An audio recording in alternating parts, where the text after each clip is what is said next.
sorry, ladies. It's been a rough week for you. One more eligible bachelor is off the market. I'm sorry. Did you hear? Charles Manson apparently is going to get married to a young lady. So good luck, kids. Nice to see Charlie, finally mature a little bit, perhaps, and even domesticate himself. So good luck to those kids. Now, Charles Manson, best known, of course, for the Tate LaBankia murders back in the late 1960s, California, Helter Skelter, the whole thing, right? We know the story behind Manson and his followers and such. Now, he actually had some famous friends, Charles Manson, and I don't know if a lot of people know that he did record some music, and dare I say, it's not the worst music I've ever heard.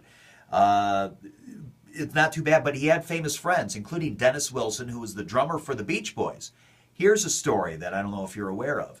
One day, late 60s, I guess it was 1968 or so, Neil Young shows up at Dennis Wilson's house.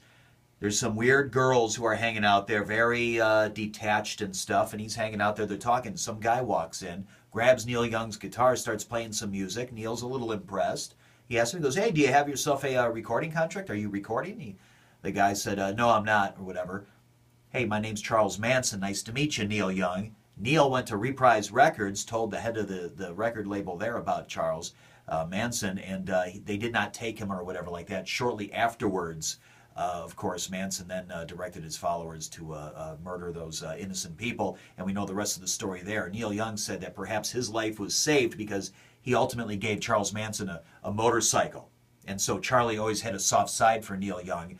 Another addendum to this story, in 1974, Neil Young recorded a song called Revolution Blues that David Crosby almost refused to sing because he was scared to death. It was about the Manson murders and all that years later, and everybody was terrified of Manson back in the day. But looks like he's settled down nowadays. No more hanging out with his famous friends, but he does get weekend visits. And ladies, sorry, you're going to have to look elsewhere for an eligible bachelor.